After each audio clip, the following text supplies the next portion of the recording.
حفاظت کرنے والی ہیں. سب سے پہلے اپنی عزت کی، اپنی جان کی، اپنی شرم و حیا کی. یہ نہیں کہ ایک عورت دیکھے شوہر گھر پہ نہیں تو وہ غلط کام شروع کر دے، یا شوہر دیکھ نہیں رہا تو دوسرے مردوں سے غلط تعلق قائم کر لے. نہیں، اچھی بیوی کی خوبیوں میں کیا تھا کہ وہ اپنی عزت و آبرو کی حفاظت کرے. یعنی شوہر کہیں چلا جائے تو اس کے پیچھے اپنی عزت و آبرو کی حفاظت کرے. حافظات. تو سب سے پہلے اپنی عزت و آبرو، شرم و حیا کی حفاظت، کہ کوئی دوسرا مرد اس کی زندگی میں نہ آئے، نہ اس کے خیالوں میں، نہ اس کے خوابوں میں، نہ اس کی اور کسی چیز میں. Sub out. محسنات، قلعہ بند. اسی لیے کہا گیا کہ اب وہ ایک شوہر کے حصار میں ہیں، ایک شوہر کے قلعے میں ہیں. محسنات، سب دوسرے مرد باہر.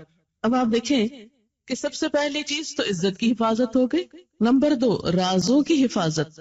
شوہر اور بیوی کی جو تنہائی میں گفتگو ہو اس کو ڈسکلوز کرنے سے منع کیا گیا ہے، کہ وہ باہر جا کر سہیلیوں میں وہ قصے نہ سنائے. یہ کیوں منع کیا گیا؟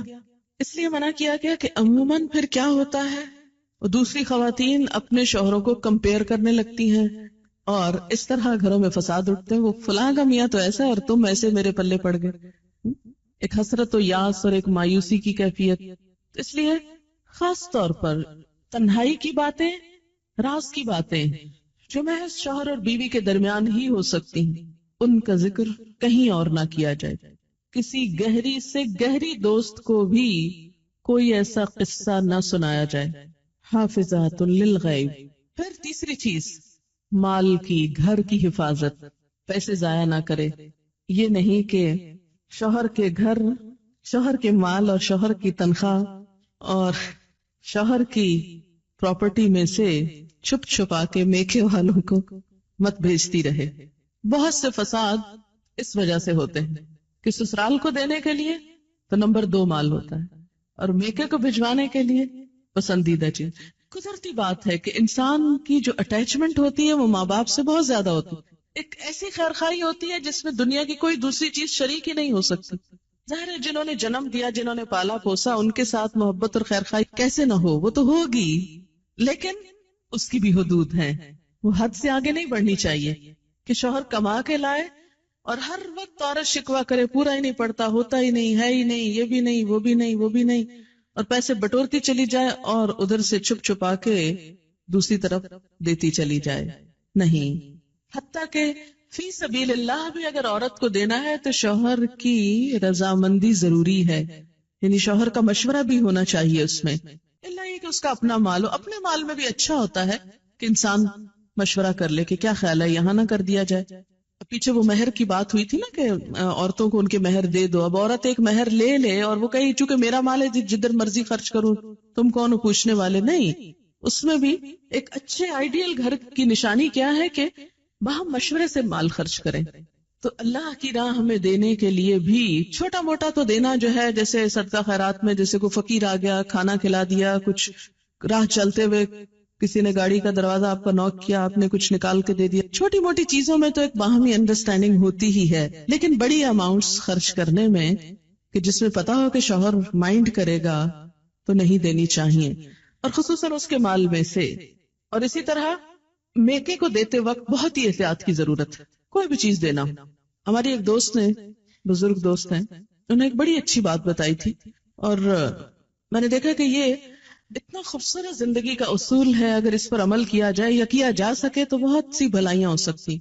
وہ کہتی ہیں کہ جب ہماری شادی ہوئی تو میں نے اپنے شوہر سے کہا، آج کے بعد آپ کے خاندان کو لک آفٹر کرنا میری ذمہ داری اور میرے رشتہ داروں کا خیال رکھنا آپ کی ذمہ داری.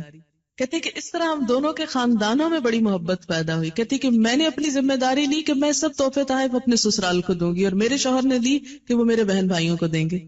اب اس میں کیا ہے کہ دونوں ایک دوسرے کے خیال رکھ رہے ہیں. تو شوہر کو بہت خوشی ہوتی ہے جب اس کے بہن بھائیوں اور اس کے والدین اور اس کے رشتہ داروں کی کیئر کی جائے. اگر کوئی عورت شوہر کے دل میں جگہ بنانا چاہتی ہے تو اس کا بہترین نسخہ یہی ہے کہ اس کے رشتہ داروں، اس کے بہن بھائیوں کی قدردانی کریں، ان کا خیال رکھیں اور دل سے سنسیئر ہو جائیں ان کے لیے. اور اسی طرح بیوی کے لیے یہ بات بڑے اعزاز کی ہوتی ہے کہ اس کا شوہر اس کے بہن بھائیوں پیرنٹس کا خیال رکھے اور ان کے لیے تحفے تحائف یا کچھ بھی لین دین کا وہ اہتمام کرے. تو اب آپ دیکھیں کہ جب آپ اپنے ہاتھ سے اپنے ماں باپ کو دیں گے تو وہ شک کی نگاہ سے دیکھے گا، جب وہ دے رہا ہوگا تو آپ چپ کر کے بیٹھی ہوگی، اچھا نہ دیکھا، پھر دے دیا وہ فلاں کو، پھر دے دیا فلاں، تو ضرور ایک بد اعتمادی سی رہتی. لیکن جب آپس میں اگر ممکن ہو، کوئی یہ ضروری نہیں کہ آپ امپوز کیا، لیکن ایک اچھا مشورہ بعض اوقات اچھا فائدہ دے جاتا، اگر ممکن ہو اور شوہر تعاون کرنے والا ہو تو آپس میں یہ طے کر لیجیے، تو اس سے بہت زیادہ خوشگواری آئے گی. کیونکہ ایک خاندان کی خوشگواری صرف ایک خاندان کے ساتھ نہیں ہوتی، ان کے آس پاس یعنی سسرال اور میکے دونوں کے ساتھ خوشگوار تعلقات اس بیچ کے خاندان کو خوشگوار بناتے ہیں. اور جتنا زیادہ انسان مل جل کر رہنا سیکھے اور ایک دوسرے کے حقوق کا لحاظ رکھے اتنی ہی زیادہ خوشیاں آتی ہیں.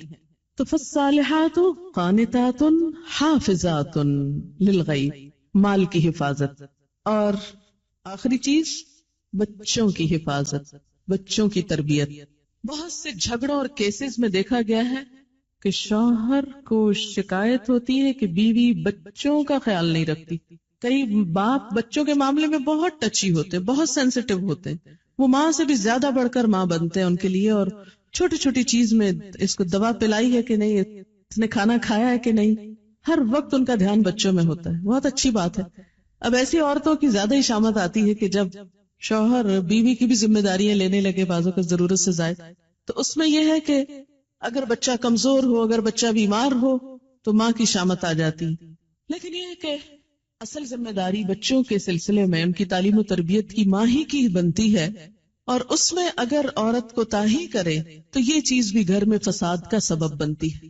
تو جو مائیں بچوں کی نگہداشت کرنا جانتی ہیں وہ گھر کو زیادہ بہتر خوشحال رکھ سکتی ہیں. اس میں آپ دیکھیں کہ حضور صلی اللہ علیہ وسلم نے قریش کی عورتوں کی تعریف فرمائی کہ قریش کی عورتیں کتنی اچھی عورتیں ہیں جو بچوں کے لیے انتہائی مہربان ہیں، ان کی کیئر کرنے والی.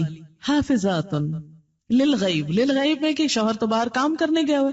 اب بعض مائیں کیا ہے، مار مار کے بچوں کو ادھواں کر دیتی، شوہر کا غصہ بھی بچوں پہ نکال رہی ہوتی، شوہر کی موجودگی میں تو بعض اوقات نہیں مار سکتی تو پیچھے ان کی شامت آتی معصوموں کی.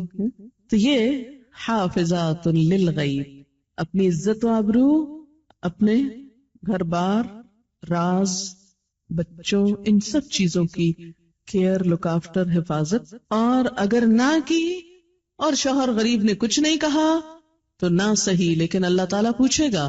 کیوں؟ اس لیے کہ حدیث میں آتا ہے وَالْمَرْأَةُ رَاعِيَةٌ فِي بَيْتِ زَوْجِهَا وَمَسْئُولَةٌ عَنْهَا، عورت راعیہ، نگران ہے، فی بیت زوجہا، اس کے شوہر کے گھر میں. یعنی شوہر کی مراد کیا؟ شوہر کی عدم موجودگی میں نگرانی کس کی ہے؟ بیوی کی.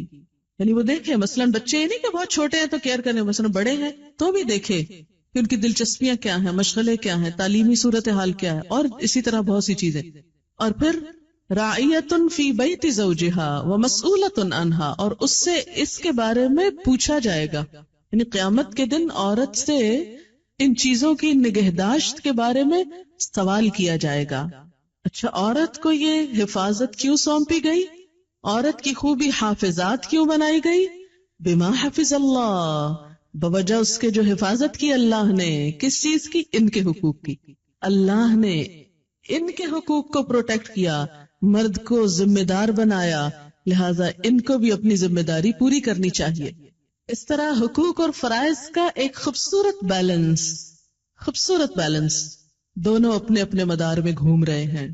سورج دن کو چمک رہا ہے، چاند رات کو چمک رہا ہے. ایک وقت میں گھر کے لیے مرد کی ضرورت ہے، ایک وقت میں عورت کی ضرورت ہے. دونوں کا اپنا اپنا رول ہے، اپنی اپنی ذمہ داری ہے. خوشحالی اور روحانی مسرت اسی وقت آتی ہے جب دونوں اپنی اپنی ذمہ داری پوری کریں. اور ذمہ داری پوری کرانے کے لیے صرف قانون کافی نہیں ہوا کرتا. اب جیسے کہ مغرب میں عورت نے اسٹیٹ کو قوام بنانا چاہا کہ اسٹیٹ ان کے لیے قانون بنائے. اب دیکھیں قانون بنا کر آپ جبرن قہرن کسی آدمی کو کتنا پابند کر سکتے ہیں کہ تم ضرور بیوی کے حقوق دو، اور پولیس مین جائے گا اور پیچھے سے شوہر جو چاہے گا پھر کرے گا. تو پولیس تو نہیں کنٹرول کر سکتی معاملہ، قانون تو نہیں کر سکتا. قانون کسی حد تک فائدہ دے سکتا ہے، لیکن اصل چیز اللہ کا تقوی ہے. جب تک معاشرے کے اندر خدا کا خوف نہیں آتا، نہ ایک عورت وفادار ہو سکتی ہے اور نہ ایک شوہر ذمہ دار ہو سکتا ہے۔ واللاتی، اور وہ عورتیں، تخافون، تم ڈرتے ہو، نشوزہن، ان کی سرکشی سے۔ نشوز کا لفظی معنی ہوتا ہے بلندی، اٹھان، ابھار، ارتفاع، خصوصاً جب کسی چیز میں یہ اٹھان ہیجان کا نتیجہ ہو، ہیجان، غصے، غضب۔ وہ عورتیں، تم ڈرتے ہو ان کے اٹھان سے، ان کی سرکشی سے، ان کی بلندی سے۔ یعنی بلندی سے مراد یہاں کیا ہے کہ وہ شوہر کو یا اپنے سے حقیر سمجھتی ہے یا اپنے برابر کا سمجھتی ہے۔ ہمارے ہاں یہ جو ایکویلٹی کی بات آئی نا، اور ایکویلٹی کا تصور آیا، اس نے گھروں کو بہت نقصان دیا، کہ جب حقیقت میں وہ ایکول تھی نہیں، کیونکہ ایکول تو ہوتا ہے انسان اپنی ہی کلاس میں۔ اب آپ کہیں کہ بلی اور چوہا جو ہے وہ ایکول ہوں تو وہ کیسے ہوں؟ وہ بلی الگ چیز ہے، چوہا الگ چیز ہے، وہ اپنی اپنی کلاس ہے۔ اب اس کے اندر تو آپ ایکویلٹی ڈھونڈیں، اور دو چیزوں کو آپ کہاں سے ایکول قرار دے رہے ہیں؟ مرد مرد ہے، عورت عورت ہے، اس کی تو جو کیمسٹری ہے جسم کی وہی مختلف ہے، اس کے تو ٹشوز اور سیلز کی ساخت مختلف ہے۔ آپ کس کس چیز کو ایکول کریں گے؟ ہو سکتا ہی نہیں، کیونکہ دو مختلف چیزیں جو ہیں۔ لیکن معلوم نہیں کہاں سے ایکویلٹی کا درس شروع ہو گیا عورتوں اور مردوں کے درمیان، جو پاسبل نہیں تھا۔ یہ بالکل ایسے اگر آپ کہیں کہ یہ 5 انگلیاں ایکول ہونی چاہیے اور کھینچ تان کے سب کو ایک کر دیں، اور یہ تو نہیں ہو سکتا کہ چھوٹی کو لمبا کریں، یہ ضرور ہو سکتا لمبیوں کو کاٹ دیں، یہی ہوگا ایکول کرنے کا۔ اب آپ چاہیں آپ کے سب بچوں کے قد برابر ہو جائیں، اگر نہیں ہے کچھ کی گردنیں اڑا دیں، ایسی ایکویلٹی سے حاصل کیا ہوگا؟ ضرورت کیا اس ایکویلٹی کی؟ تو کسی عورت کا اپنے شوہر کو حقیر سمجھنا، یا اس معنی میں ایکول سمجھنا کہ گھر کی کنگڈم میں وہ اپنے آپ کو بالکل برابری کے اس طرح درجے پر رکھے، وہ للرجال علیہن درجہ کو کنڈیم کرے، اور شوہر کی کوئی بات چلنے نہ دے، اور کہ ہر بات اور ہر حکم میرا چلے گا، تو یہ نشوز ہوتا ہے۔ نشوز کا مطلب ہے اٹھنا۔ وہ پیچھے جو فالصالحات و قانتات ہے نا، تو قانتات میں کیا ہے؟ عاجزی، اور نشوز کیا؟ اس کا اپوزٹ۔ تو وہ عورت کا جو رول ہے سبمسو ہونے کا، وہ چھوڑ کر وہ دوسرا رول ادا کرنے لگے۔ اچھا آپ دیکھیں کہ جب سے ہمارے معاشرے میں بہت ایجوکیشن کا رواج ہوا، اور خیر ایجوکیشن تو پہلے بھی تھی، لیکن ہمارے یہاں ایجوکیشن کا مفہوم بدل گیا، ایجوکیٹڈ ہونے کا۔ ایسا نہیں تھا کہ ہماری نانیاں اور دادیاں صرف جاہل محض تھیں، وہ بھی ایجوکیٹڈ تھی، لیکن کسی اور طریقے کی، اور گھرداری اور خاندانی معاملات میں وہ ہم سے زیادہ ایجوکیٹڈ تھی۔